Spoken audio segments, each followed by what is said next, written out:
Nada é pior do que ver tudo fora do lugar.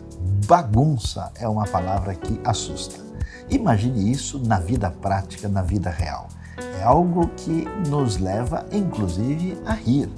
Por isso, Jesus, confrontando os mestres religiosos do seu tempo, que estavam invertendo valores, disse: olha, vocês não sabem de nada, vocês estão coendo mosquito e estão engolindo um camelo. A pergunta é prática para a nossa vida. Como é que você organiza a sua vida? Qual é a sua prioridade? O que realmente tem valor? Será que você coloca Deus em primeiro, o seu próximo em segundo e você em terceiro, e a sua vida está no lugar certo? Não entre na inversão de valores.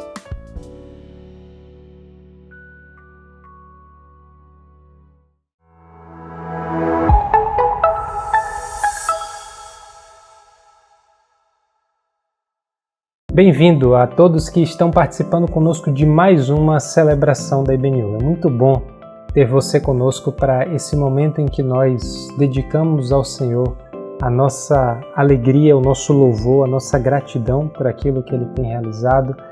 Também é um momento em que nós trazemos pedidos, necessidades e que nós celebramos a Deus na convicção de que Ele irá ouvir as nossas orações. Eu convido você a prestar esse momento de culto, de celebração, esse ato de louvor diante de Deus, como parte do povo de Deus, conosco da IBNU.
Neste momento de gratidão a Deus, gratos a Deus pelo avanço do Rota 66 em Mandarim.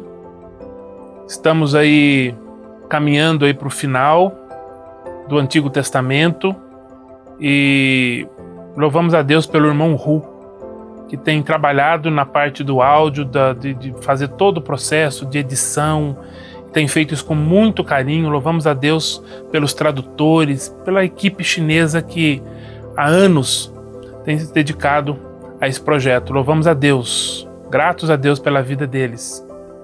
Gratos a Deus também falando de China, eu me lembrei de projetos que nós, quando moramos ali, nós caminhamos com pessoas, nós capacitamos pessoas e a gente sai, mantém um contato, mas muito ainda superficial e não é tão fácil comunicar ali. Mas recentemente conversamos com alguns irmãos e o projeto estendeu. O projeto de água nas montanhas do povo Miau é um projeto que hoje eles estão ensinando outros vilarejos com as mesmas tecnologias de água para a construção de cisternas, e o Evangelho tem caminhado também dentro desses projetos. Então eu sou grato a Deus pela oportunidade que eles têm tido, que eu tive de estar ali com eles, com relação à expansão do Evangelho, usando a água como contato. Somos gratos a Deus pelo Almacira, por uma estratégia efetiva de contar histórias bíblicas através do audiovisual para muçulmanos. Vários treinamentos fizemos no ano passado e muitos que faremos esse ano, equipando a igreja. Então sou grato a Deus, somos gratos a Deus por isso. Agradeça a Deus, seja grato a Deus.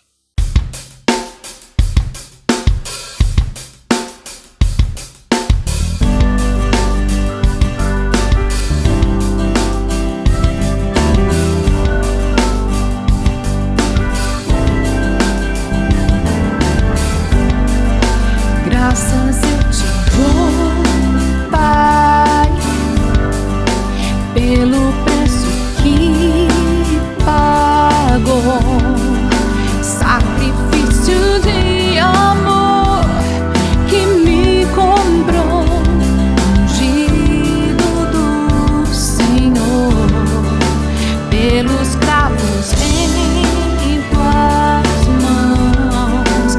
Graças eu te dou, meu Senhor, lavou minha mente e coração, me deu perdão, restaurou minha comunhão.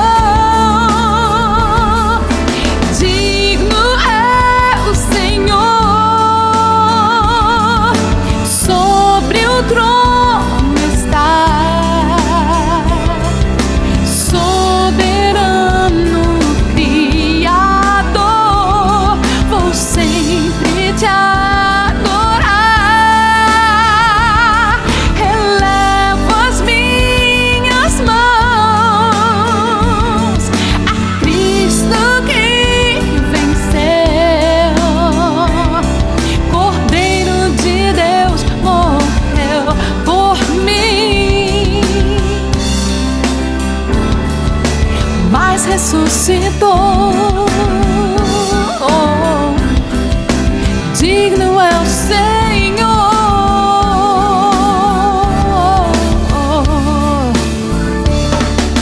Graças eu te dou, Pai, pelo preço que pagou, sacrifício de amor que me comprou, ungido do Senhor, pelos cravos em tuas mãos.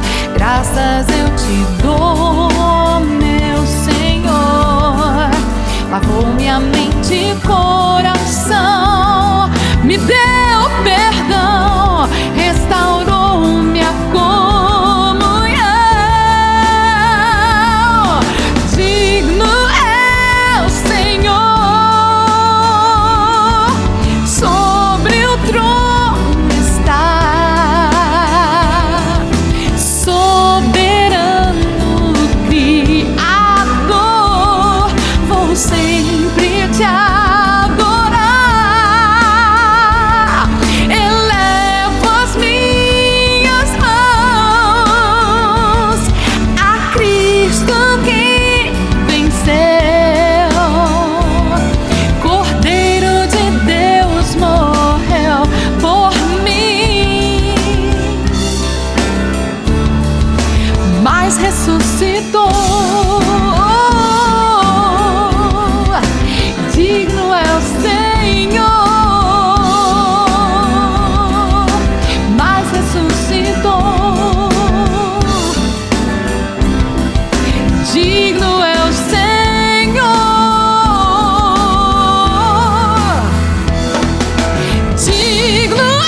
Nesse momento te convido a colocar diante de Deus tudo aquilo que tem ocupado seu coração, sua mente, talvez coisas que tenham trazido ansiedade, que nós possamos colocar diante do Senhor.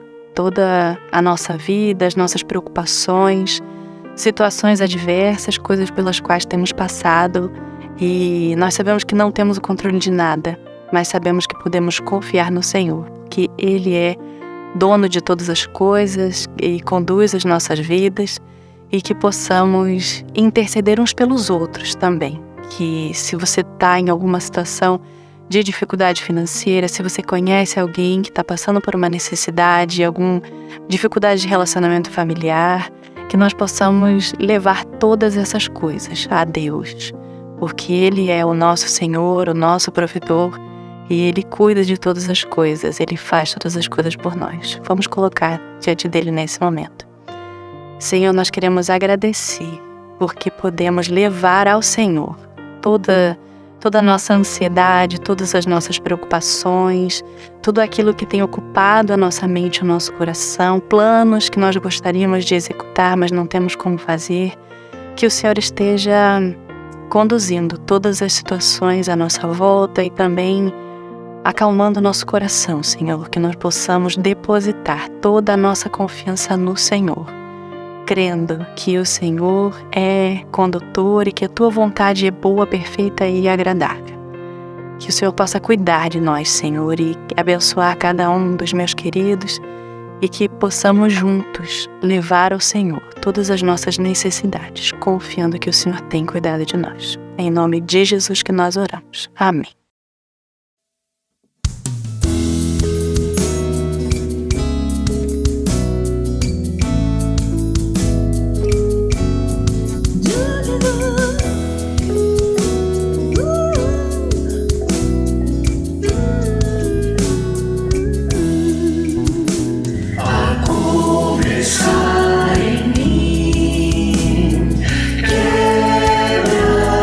Corações pra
Vamos refletir sobre a palavra de Deus agora, que vai trazer luz ao nosso coração.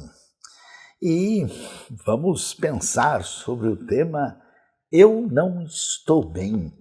A igreja não está nada bem. O que a gente pode pensar e refletir sobre isso? Vamos acompanhar a palavra de Deus quando ela nos traz luz sobre isso. Eu estava aqui olhando o livro de Efésios, no capítulo de número 2, e a Bíblia começa a dizer o seguinte: vocês estavam mortos em suas transgressões e pecados, nos quais costumavam viver, quando seguiam a presente ordem deste mundo e o príncipe do poder do ar, o espírito que agora está atuando nos que vivem na desobediência. Anteriormente, todos nós também vivíamos entre eles, satisfazendo as vontades da nossa carne, seguindo seus desejos e pensamentos, como os outros éramos por natureza merecedores da ira. Todavia Deus, que é rico em misericórdia, pelo grande amor com que nos amou, deu-nos vida com Cristo quando ainda estávamos mortos em transgressões. Pela graça vocês são salvos. Deus nos ressuscitou com Cristo e com Ele nos fez assentar nas regiões celestiais em Cristo Jesus, para mostrar nas eras que hão de vir a incomparável riqueza da sua graça demonstrada em sua bondade para conosco em Cristo Jesus, pois vocês são salvos pela graça por meio da fé. Isso não vem de vocês, é dom de Deus, não por obras, para que ninguém se glorie, porque somos criação de Deus, realizada em Cristo Jesus para fazermos boas obras, as quais Deus preparou antes para nós as praticarmos. Pois é, meus queridos, que coisa interessante ler Efésios, e a gente precisa entender o que está acontecendo aqui. Nós estamos no ano 60, 61 da nossa era, da era cristã, quando o apóstolo Paulo, depois de toda a sua trajetória que você lê no livro de Atos, acaba ficando preso em Roma. E lá ele escreve algumas cartas, que são as cartas da prisão, como Colossenses, Filemon, muito possivelmente Filipenses também em Roma, e a carta aos Efésios. Então você vê que Paulo não está nada bem, né? Ele está como prisioneiro tentando ajudar as comunidades de fé que ele conhecia, até porque ele havia morado em Éfeso por 3 anos. E ele mandou essa carta, que inclusive é uma carta de muito ensinamento teológico importante, e a pesquisa técnica, achando vários manuscritos, confirma que, inclusive, essa carta se tornou circular, abençoando várias igrejas. E aí ele está tentando explicar para os Efésios, né? Ele que não está nada bem, num mundo que não está nada bem, onde você tem o domínio romano, um povo, vamos dizer, agressivo, militarmente forte, conquistador, que não tolera nenhuma rebeldia. Por isso Jesus vai ser condenado pelo Império Romano a morrer na morte prevista em lei, que é a morte de cruz. A gente sempre lembra, ele padeceu sob Pôncio Pilatos. Então, nesse sentido, quem levanta a cabeça contra Roma é punido terrivelmente. Então existe uma pax romana, que é uma pax meio enganosa, porque tudo funciona com a força da espada, né? E a comunidade do povo de Deus também não está bem. Paulo não está bem, o mundo não está bem, e a própria comunidade não está bem. Mas aí o que acontece? Ele vai dizer para ele: pessoal, deixa eu explicar para vocês. Vocês abriram a vida, o coração para a mensagem do Evangelho de Cristo Jesus e aconteceu uma mudança terrível. Vocês talvez não percebam de imediato, mas por trás desse cenário geopolítico, antropológico presente, existe uma coisa chamada a presente ordem deste mundo, né? Essa realidade da presente era, do presente sistema que organiza a vida, de acordo, olha só que coisa, com os poderes espirituais. E você sabe, né, esse mundo é altamente religioso, você venera, adora o imperador romano, existe uma série, especialmente em Éfeso, de religiões ligadas a cultos sincréticos variados de vários lugares do mundo. E eles, ali então, Paulo localiza isso com o príncipe do poder do ar, o espírito que atua nos que vivem na desobediência. Quer dizer, se Paulo não está bem, a comunidade da fé não está bem, o mundo não está bem, pois é, a situação da realidade espiritual é pior ainda, também não está bem. E ele diz, olha que coisa interessante, nesse mundo onde não está nada bem, aquele que é o Senhor de tudo bem entra no cenário com a sua bondade para nos fazer bem. Então o que aconteceu?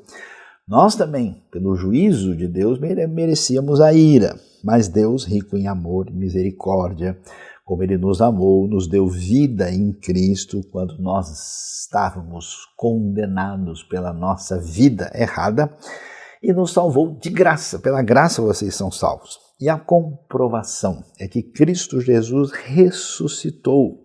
E aí ele usa uma palavrinha, uma expressão chamada regiões celestiais, que é muito peculiar da carta aos Efésios, que não é exatamente apenas falar de coisa no céu, mas é uma linguagem para falar do mundo espiritual à nossa volta. Então ele, Cristo, com a sua ressurreição, nos fez assentar nas regiões celestiais em Cristo para mostrar nas eras que hão de vir a incomparável riqueza de sua graça demonstrada na bondade de Cristo para conosco. Então olha que coisa curiosa. O Deus de todo bem entra na história quando nada está bem, e aí ele começa a agir por meio dessas pessoas que foram salvos pela graça de Deus e que agora a incomparável riqueza da sua graça é mostrada agora, e para o futuro através do que Cristo fez e que foi comprovado pela sua ressurreição. E aí ele vai dizer uma frase importante para as pessoas entenderem que a relação com Deus que muda a nossa vida não tem a ver com ritualismo, nem com legalismo, nem com misticismo, nem com mera religiosidade. Vocês são salvos pela graça, por meio da fé, e isso não vem de vocês, é um presente, é uma doação, é uma dádiva de Deus, dom de Deus, e não é por obras, ou seja, ninguém faz coisas para fazer uma relação comercial de toma lá, dá cá, para Deus, como a maioria dos sistemas religiosos costumam pensar, não é assim. É dom de Deus, não é por obras. E aí ele vai dizer uma coisa curiosíssima.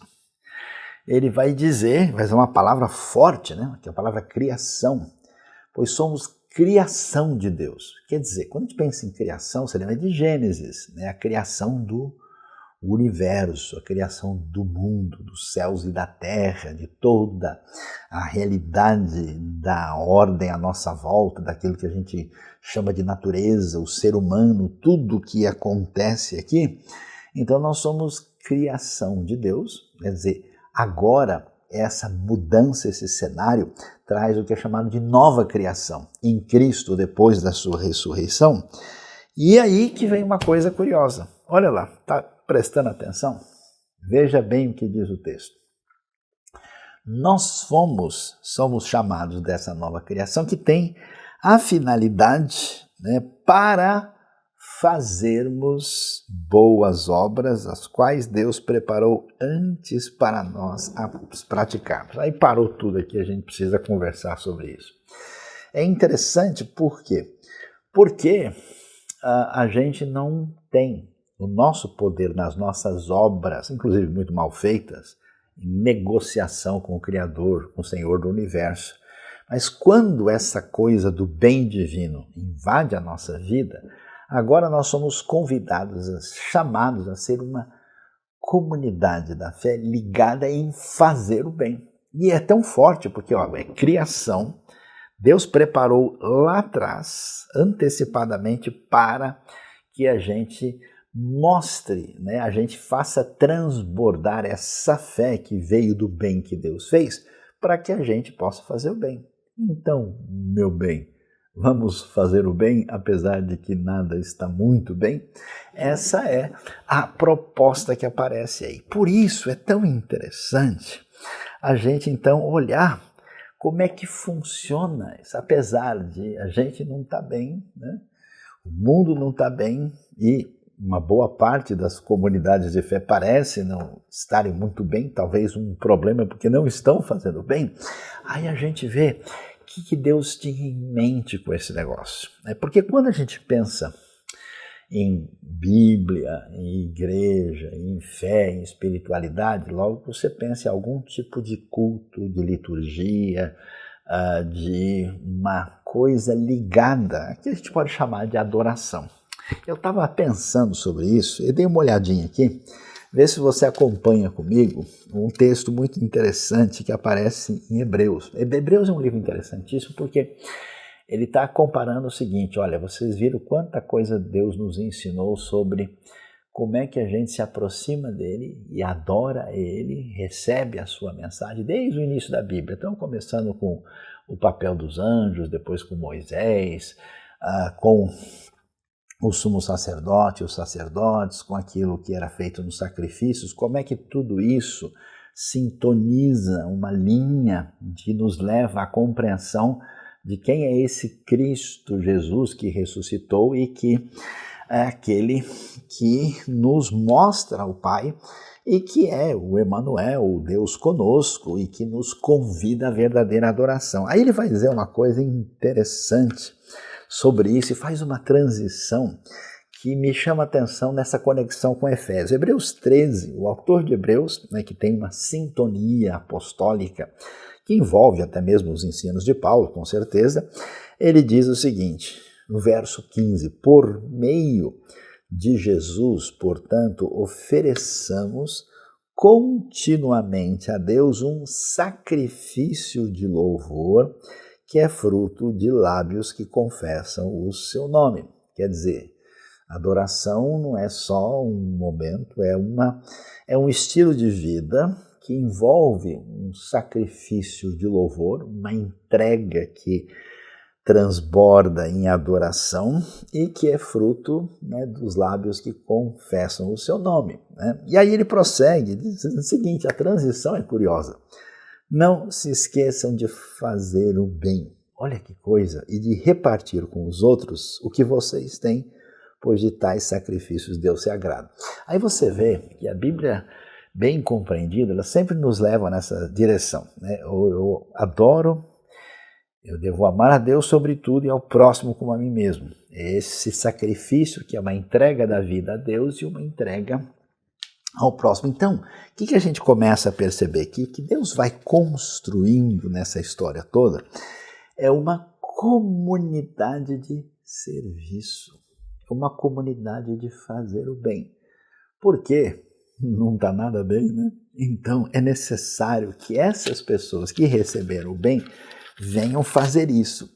E isso é tão interessante porque você percebe, que todo esse caminho de adoração traz para a gente uma ideia assim tão peculiar que a gente lê, por exemplo, 1 Pedro capítulo 2, e ele vai assim falar, já que Hebreus estava falando lá do que era feito no tabernáculo, que depois se desdobrou no templo, do sacrifício, do Yom Kippur, do sumo sacerdote, das ofertas, e aí você vê toda essa concretização cultica, litúrgica que tem a ver com o espaço sagrado. Olha como é que Pedro vai construir o caminho do entendimento pleno do tipo de devolução do bem na nossa vida em adoração a Deus. Ele diz no capítulo 2, verso 4, à medida que se aproximam dele a pedra viva, rejeitada pelos homens, mas escolhida por Deus e preciosa para ele, vocês também estão sendo utilizados como pedras vivas na edificação de uma casa espiritual para serem sacerdócio santo, oferecendo sacrifícios espirituais aceitáveis a Deus por meio de Jesus Cristo. Então veja, essa ideia de pedras vivas na edificação de uma casa espiritual vai conectar essa questão de que o espaço sagrado é a comunidade da fé. Quando a gente tem um templo, né, um ambiente religioso, fala que é a casa de Deus, mas não é bem a casa de Deus no sentido em que Deus reside naquele prédio, que se você está dentro dele, Deus está mais forte, lá fora Deus não está. A ideia é que é apenas um espaço dedicado a Deus, a casa de Deus no sentido de ser um espaço especialmente reservado para aquilo que envolve atividades que nos lembram diretamente, mais intensamente da nossa relação com Deus. Mas o que é sagrado são as pessoas. As pessoas são pedras vivas. Então, em vez de um pedaço do tabernáculo, do templo, o outro pedaço é você. Tá vendo? Então vai construindo tudo isso, e aí você vai vendo esse pensamento, a pergunta, onde é que isso vai dar? Onde é que isso chega? Aí a gente volta a pensar lá em Efésios. Olha só o que Paulo vai escrever na sequência.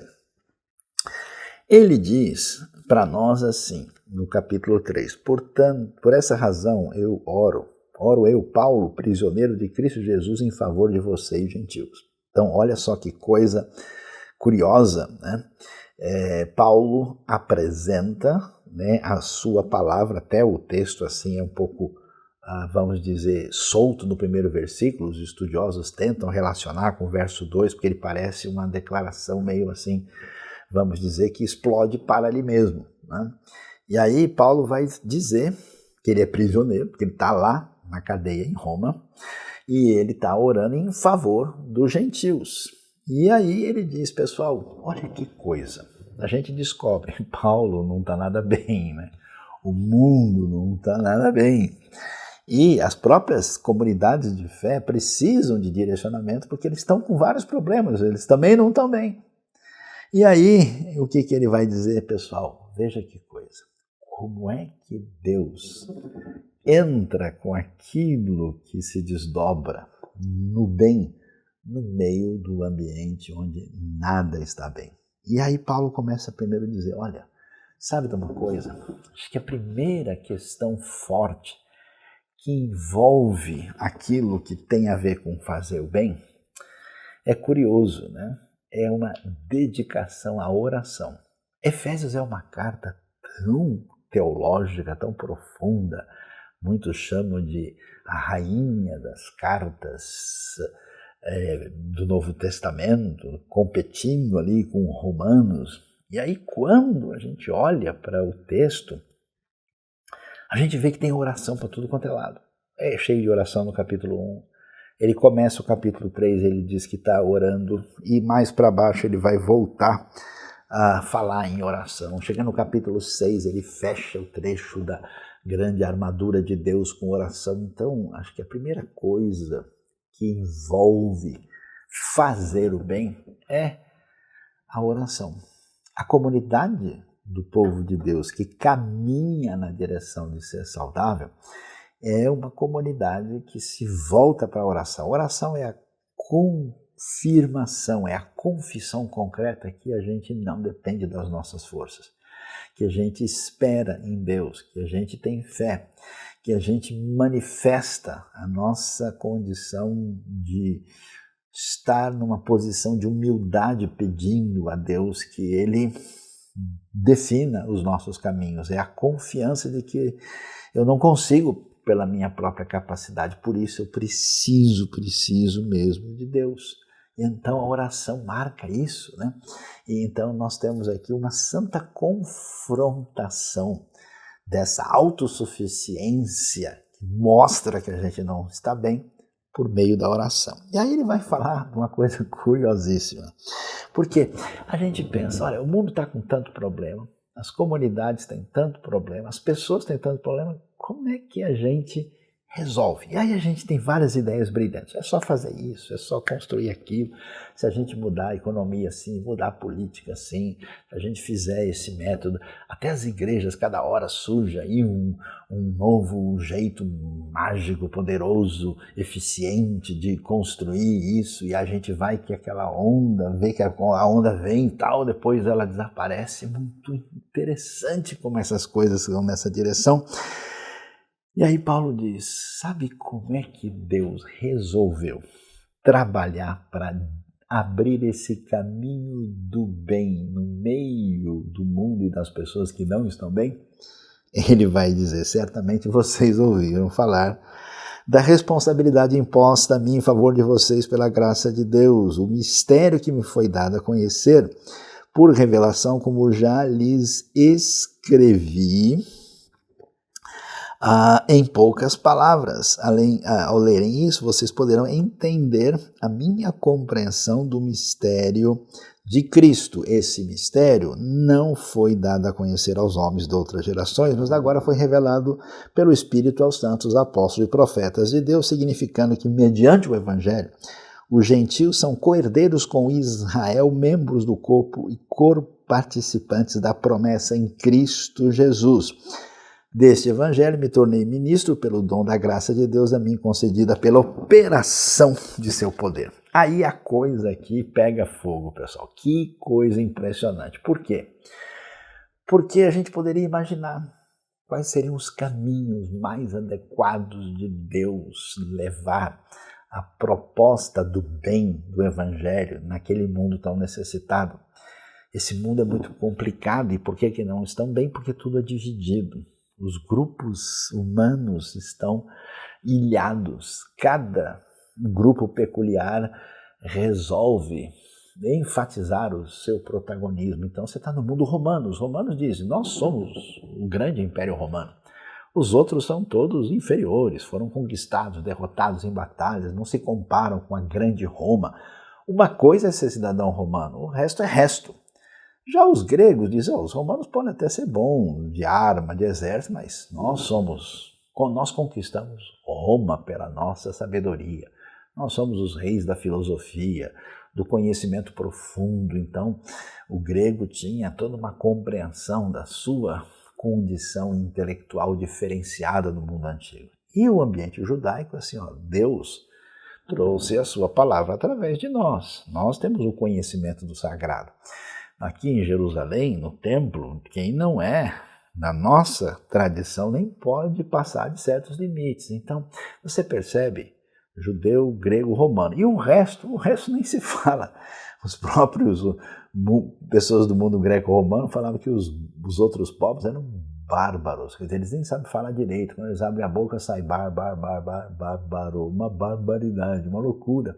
Então, esse é o mundo. Aí o que Deus faz? Olha só, Deus pega um indivíduo criado numa tradição religiosa fechada, naquele ambiente do farisaísmo mais restrito, de muito zelo, de muito interesse em compreender a lei divina, e começa a mexer nesse homem, que ao mesmo tempo teve que estudar a educação grega, também era cidadão romano. Então a santa ironia divina é que o fazer de bem destrói as relações de inimizade, distanciamento, oposição e essa fragmentação e pulverização da realidade humana na história. O Evangelho, então, entra com essa proposta de fazer o bem, está ligado com a oração, como a gente viu. O fazer o bem está ligado com esse caminho do apóstolo Paulo, que ele descobre, olha uma coisa,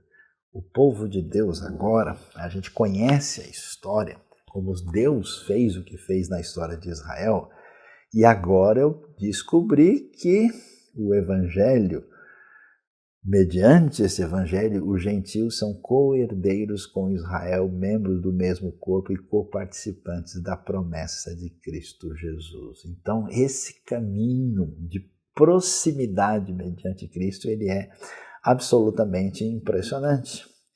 E Paulo vai dizer o seguinte, olha, e eu fico impressionado porque, assim, se a gente fosse pensar, Deus deveria ter utilizado, assim, na minha perspectiva, talvez, Pedro, Tiago e João, que seriam os protagonistas desse grande avanço do Evangelho. Mas não, é Paulo, que nem conviveu diretamente com Jesus antes da sua ressurreição. Ele teve, sim, foi testemunha da ressurreição, na aparição ali de Jesus na estrada de Damasco, mas a gente ninguém apostaria em alguém como Paulo, até porque ele foi perseguidor da igreja de Deus. E então ele diz, embora eu seja o menor dos menores de todos, os santos foi me concedida essa graça de anunciar aos gentios as insondáveis riquezas de Cristo, uma coisa impressionante. E esclarecer a todos a administração deste mistério que durante as épocas passadas foi mantido oculto em Deus que criou todas as coisas. Olha que coisa interessante. Onde é que está essa capacidade que a gente tem de fazer o bem? Envolve, né? Porque tantas pessoas, eu acho que o mundo sofre muito com isso hoje, tantas pessoas têm várias teorias, explicações, né?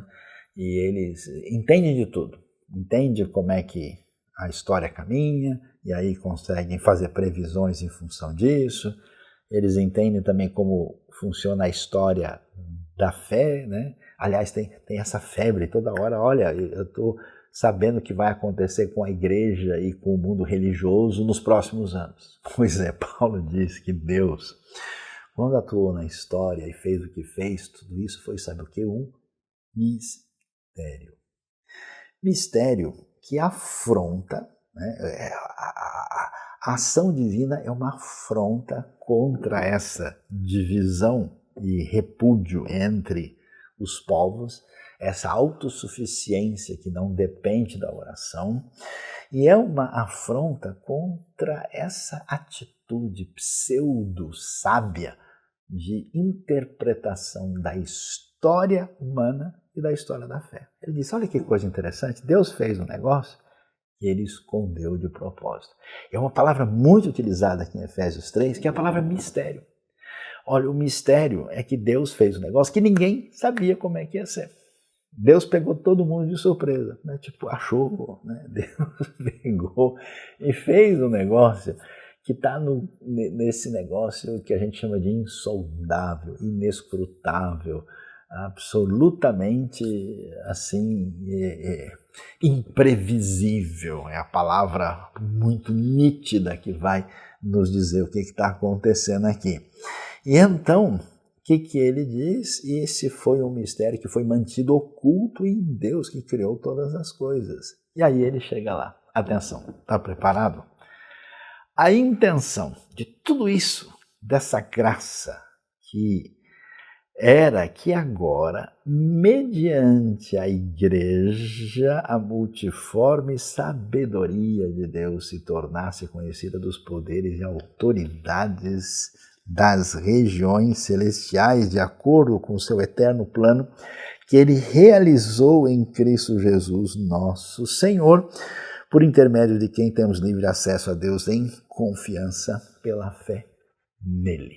Ou seja, aqui aparece a palavra igreja. Isso quer dizer que Deus preparou tudo isso e ele planejou lá atrás, sem deixar isso explicitado, apesar de que vários aspectos das profecias a gente percebe que estavam indo nessa direção. A gente via as águas do rio descendo sem saber onde finalmente ele chegaria. Agora chegou. E a grande palavra divina, grande, vamos dizer, esperança, proposta divina para fazer diferença no mundo em que não está bem, em comunidades religiosas que não estão bem, por pessoas que não estão bem, é a comunidade que faz o bem, que é a Igreja de Deus. A igreja é apresentada, e veja, eu acho interessante que é a única proposta divina para trazer o bem ao mundo, para trazer a mensagem de salvação, para anunciar o Evangelho, para viver como comunidade da fé. Aí você pensa, mas eu não digo uma coisa dessas, as igrejas estão muito complicadas.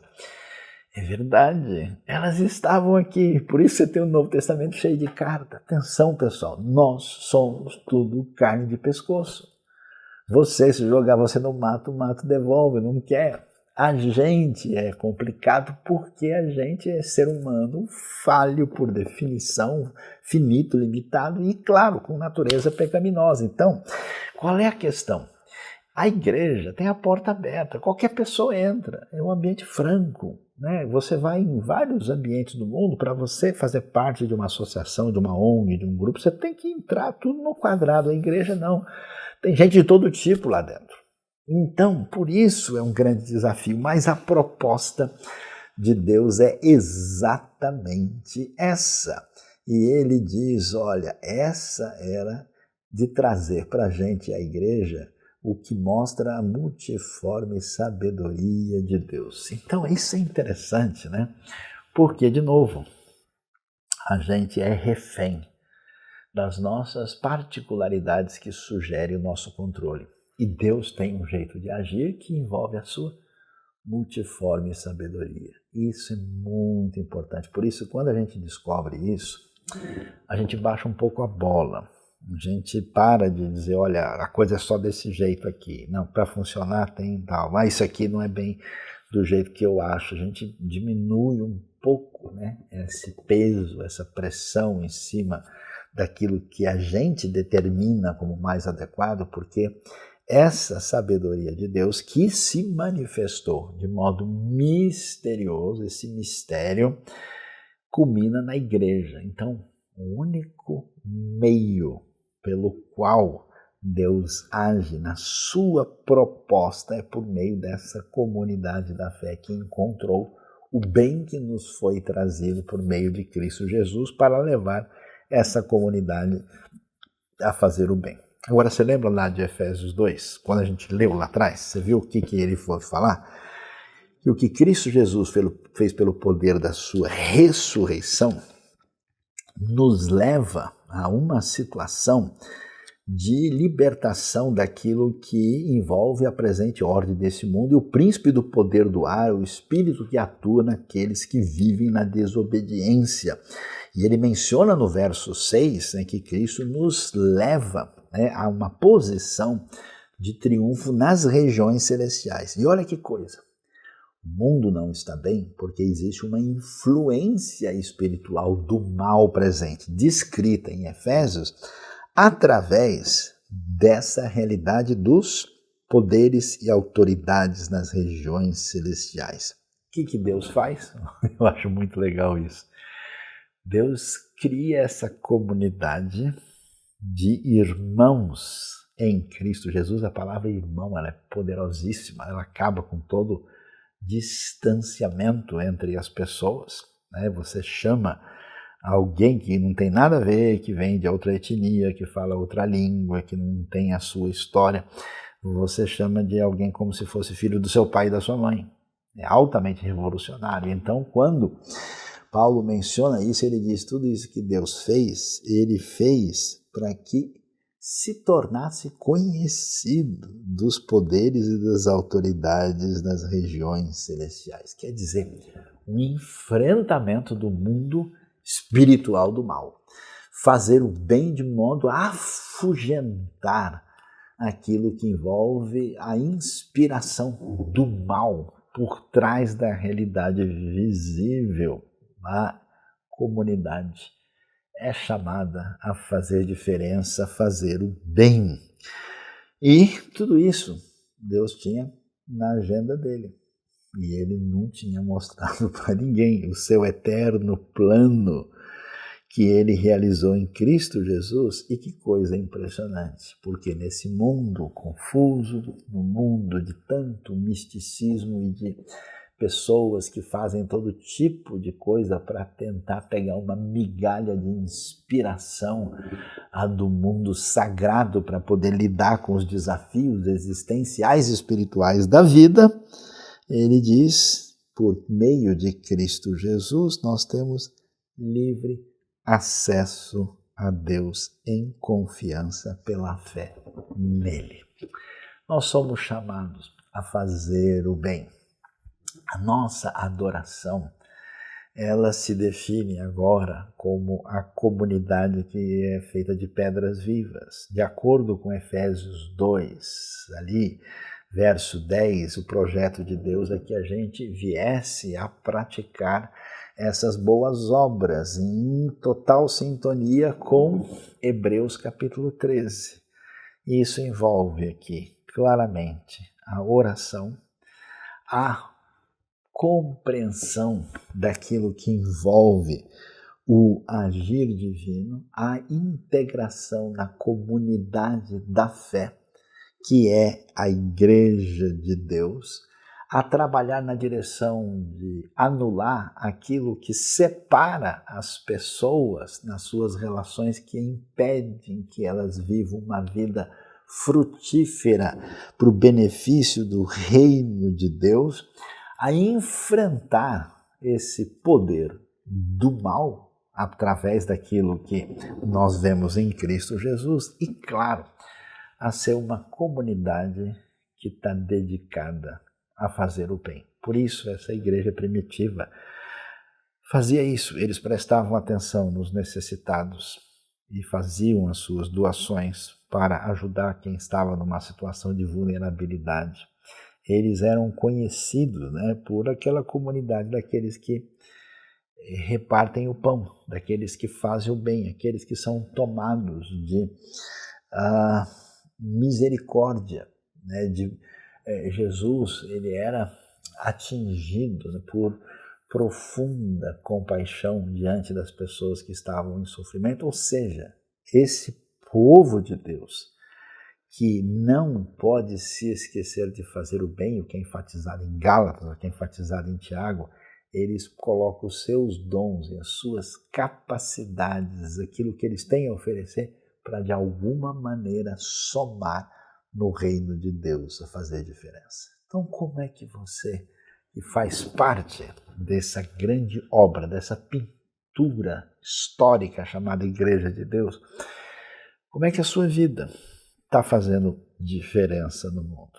A gente pode cair nessa conversa fiada de dizer, não, porque eu estou entendendo isso, eu estou interpretando isso, porque a igreja é assim, porque o mundo é assado. Ok, Deus diz, você não sabe de nada.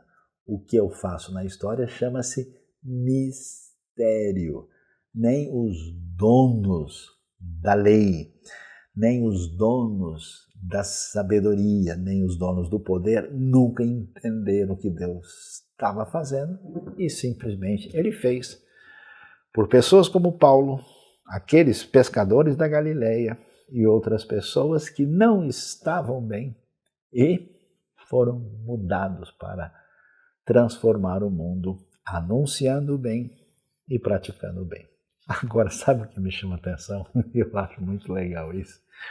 Porque essa adoração, a gente vê isso em Atos, né? Ela enche o coração da pessoa. A pessoa fica de uma maneira assim, festiva demais. E eu acho curioso que acho que às vezes você nem entende algumas conexões que Paulo faz, porque Paulo está assim, excedendo de magnificência, de adoração e de felicidade e de admiração daquilo que Deus faz no processo da história e da vida das pessoas. E aí, o que ele vai fazer? No finalzinho, eu acho muito espetacular isso. A Bíblia é demais, né? Ele vai começar depois no verso 14, né? Dizer, por essa razão eu me ajoelho diante do Pai. Quer dizer, ele começa a orar e a adorar de novo e vai terminar, né? Que Deus é infinitamente mais do que tudo que pedimos ou pensamos, de acordo com o seu poder que atua em nós. A ele seja a glória na igreja, em Cristo Jesus, por todas as gerações, para todos sempre. Amém? E aí a gente olha e lê o verso 13, que termina essa parte aqui de Efésios, essa primeira parte aqui, e diz assim: portanto, peço-lhes que não desanimem por causa das minhas tribulações em seu favor, pois elas são uma glória para vocês. Sabe de uma coisa? Paulo cresceu nunca pensando em priorizar esse mundo de pagãos, gregos e romanos distante da tão valiosa, bela e extraordinária sabedoria hebraica. Ele nunca cresceu, nunca foi formado para isso. E Deus mudou a sua história. Assim como eu vejo Deus mexendo no coração de pessoas para fazê-las amar gente que não tem nada a ver com elas. E aí ele passa a dedicar-se a isso. E ele passa a amar essas pessoas. Ele chama alguns desses de meus filhos. E aqui ele diz, né, que o que está acontecendo com eles é uma glória. E sabe, no final das contas, você descobre que Deus nos fez bem no mundo que não está bem, para que a gente possa anunciar o bem e fazer o bem, Sabe o que acontece? Paulo não está bem. Ele está na cadeia.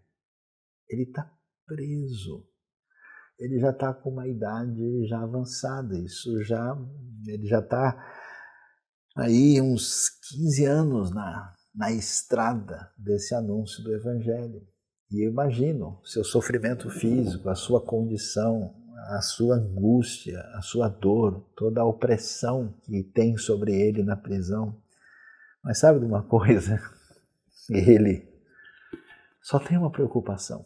Eu imaginava que ele ia pedir assim: pessoal, eu peço que vocês orem por mim aí, tá difícil aqui. Pessoal, me ajudem aí, porque semana passada o carcereiro entrou aqui e me quebrou, né? Pessoal, me ajude aí, porque na última semana eu tive um pouco de depressão. Sabe qual é a preocupação dele? Só tem uma coisa. Povo de Deus, igreja amada do Senhor, não esquenta a cabeça, não. Não fiquem desanimados, porque eu estou aqui nesse sofrimento. Apesar de não estar nada bem, saibam que eu estou muito bem. Por isso, Paulo está atingido pela grandiosidade do projeto de Deus na história da redenção. E apesar de não estar nada bem, o homem que quer fazer o bem deseja o bem para aqueles que foram escolhidos para fazer o bem. E ele termina dizendo: olha, não fiquem preocupados ou desanimados ou chateados porque eu estou enfrentando tanta tribulação, inclusive em favor de vocês. Exatamente, porque ele dedicou a vida aos gentios.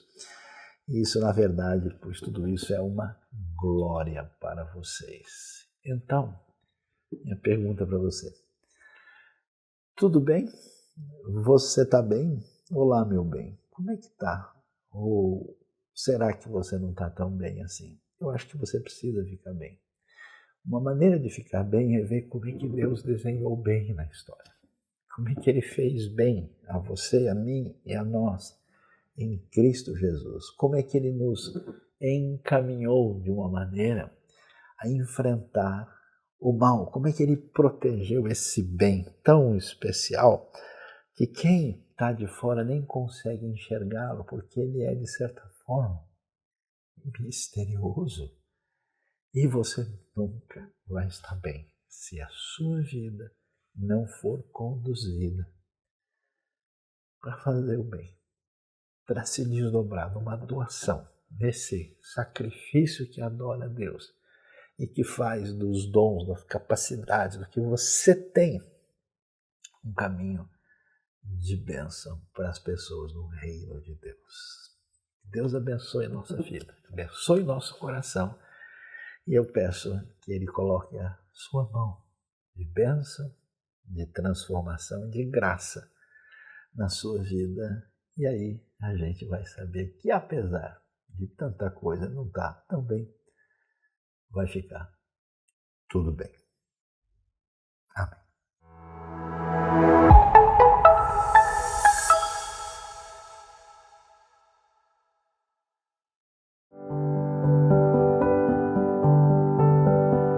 A IBNU tem sido um canal de bênção para muitas pessoas em várias partes do mundo. Não é nosso objetivo ter o nosso nome alardeado por todos os cantos, mas sim ser sal e luz onde o Senhor nos levar. E Ele tem nos dado a oportunidade de abençoarmos pessoas na cidade de São Paulo, tanto presencialmente como aqui no nosso canal, e também abençoar vários projetos que ajudam pessoas com situações de perigo humanitário, situações de dificuldade alimentícia, situações com problemas de depressão, de lutas espirituais, de tantas coisas que o Senhor tem nos dado a oportunidade de transformar através da mensagem do Evangelho, do amor de Deus que também atinge essas pessoas. Por isso, nessa caminhada, muitas pessoas têm se colocado à disposição para serem sustentáculo, tanto exercendo funções específicas, ajudando nos ministérios e nos projetos, como também contribuindo. E essa é uma oportunidade que nós queremos dar a você. Talvez você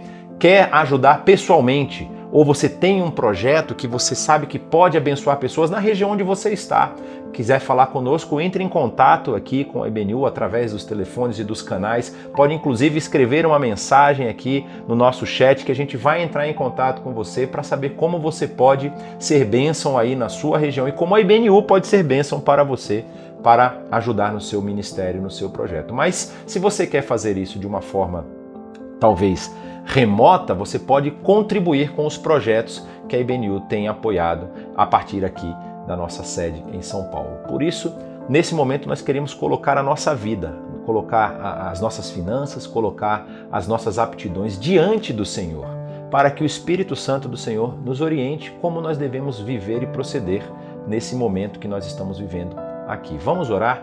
Pai, nós te agradecemos porque o Senhor quer nos usar, o Senhor tem usado a vida de várias pessoas aqui na IBNU e também pessoas dos nossos projetos parceiros para serem bênção na vida daqueles que estão com muita dificuldade, passando por lutas. Muitas dessas lutas envolvem problemas financeiros, envolvem pessoas que estão passando por dificuldade até de encontrar ali alimento básico para as suas vidas, pessoas que estão precisando também de alimento espiritual, enfrentando lutas, depressão, problemas psicológicos, problemas espirituais, e através de homens e mulheres aqui da IBNU, o Senhor tem levado da tua graça e derramado do teu amor na vida dessas pessoas. Por isso te pedimos que o Senhor nos oriente como comunidade de fé, como uma igreja que serve, que ama as pessoas e uma igreja que tem plena consciência de que o teu Filho veio, se sacrificou por nós e nós amamos o teu Filho por conta disso. Queremos exercer o ministério que ele exerceu aqui.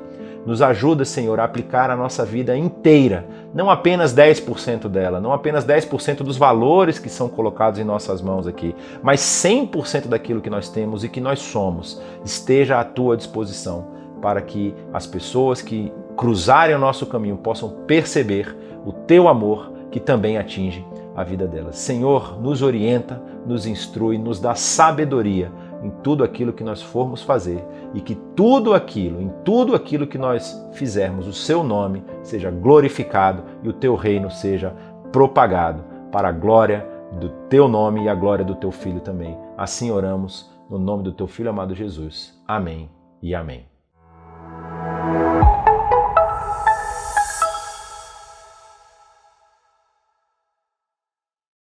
Foi um prazer ter você na nossa celebração online mais uma vez. Se você é novo aqui no canal, não se inscreveu, já faz a inscrição no canal da IBNU ativando o sininho para você receber todas as notificações dos novos vídeos que entram aqui no canal. Nós temos programação praticamente a semana inteira aqui no canal da IBNU, segunda, terça, quarta, quinta, sempre temos programação aqui disponível. E nos domingos, às 9h30, sempre a nossa celebração online, essa celebração que ela é produzida para levar conteúdo de transformação da Bíblia para a sua vida. Convidamos você também a fazer parte das nossas outras redes sociais, o Instagram e o Facebook. Lá nós colocamos atividades, inclusive aqui de São Paulo, presenciais na nossa sede, e também atividades dos nossos parceiros que acontecem em vários lugares do Brasil e em outras partes do mundo também.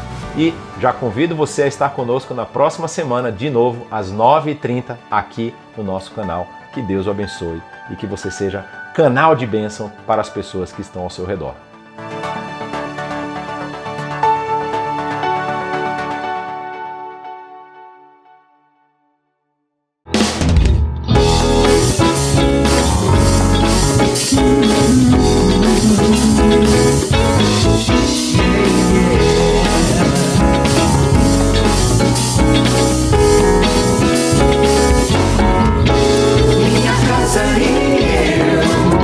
Serviremos a Deus.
Deus tão grande como tu. Serviremos ao Mestre, nos rendemos somente a ti. Nos rendemos somente a ti. Minha casa e eu serviremos a Deus. Minha casa e eu serviremos a Deus. Como é bom sua voz sempre obedecer, os seus passos seguir.